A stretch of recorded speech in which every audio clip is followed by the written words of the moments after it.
Xin chào quý anh chị em cùng các bạn. Hôm nay Hà xin giới thiệu đến mọi người một món ăn vặt cuốn hút từ người già tới trẻ nhé. Đó là món bỏng ngô thần thánh. Với tiết trời se lạnh, cả nhà cùng ngồi quây quần bên rổ bỏng ngô thì còn gì bằng, đúng không ạ? Bây giờ Hà mời mọi người cùng vào bếp để thực hiện món bắp rang bơ hay còn gọi là bỏng ngô này nhé.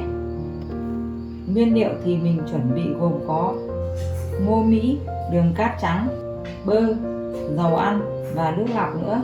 Mô tả chi tiết thì mình sẽ để ở bên dưới video, các bạn có thể vào đó để xem nhé. Mình bật bếp lên, cho 1/2 số dầu vào chảo. Sau đó khi mà dầu đã nóng thì mình thả 2 viên ngô này vào thử. Bao giờ mà ngô nó nổ bung lên thì mình sẽ cho 1/2 số ngô là 150 gam ngô vào để rang nhé các bạn.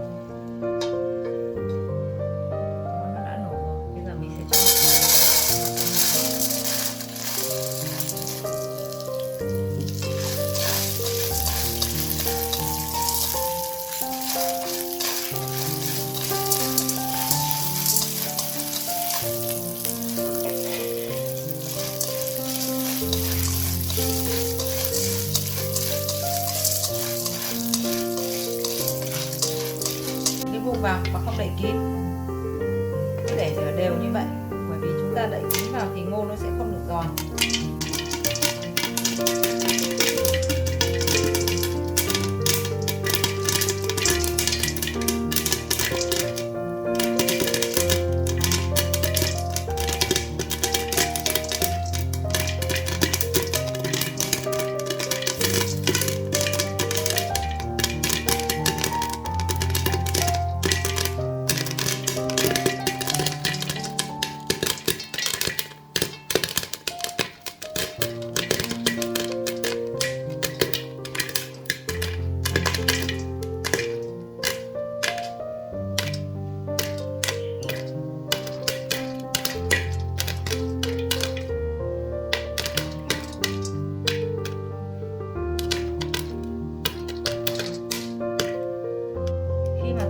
Còn nổ nữa thì chúng ta sẽ đổ ra một cái rổ, và bây giờ là mình đổ ra cái rổ này để lát nữa chúng ta sẽ chiên cùng với bơ xong.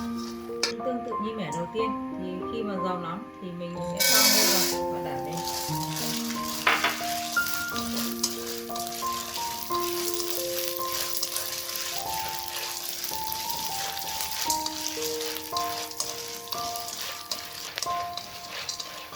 Dầu ngô nó nổ thì mình sẽ cho vung lên và không đậy kín.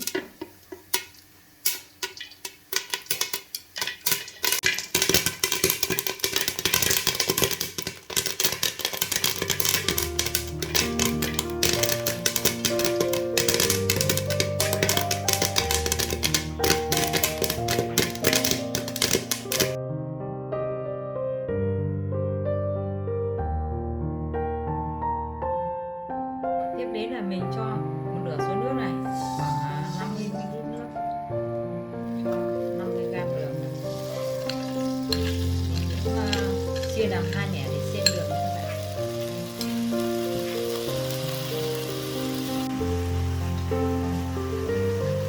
Khi mà xên đường này thì chúng ta phải cẩn thận trong bước xên này.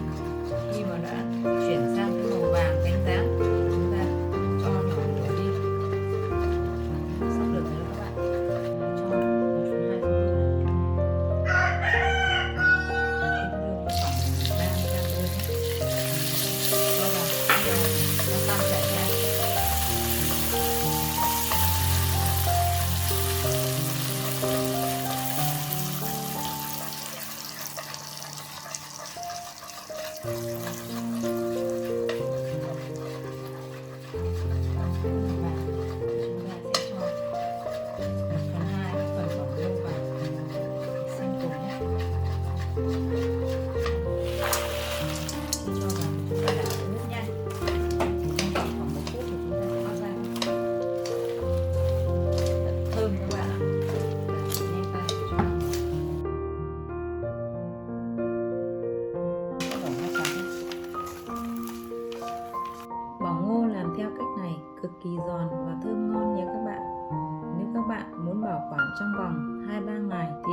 cho thật nguội rồi đóng vào túi ni lông, buộc chặt, tránh để không khí lọt vào.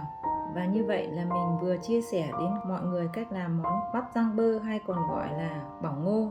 Cảm ơn mọi người thật nhiều. Hẹn gặp lại mọi người ở video tiếp theo.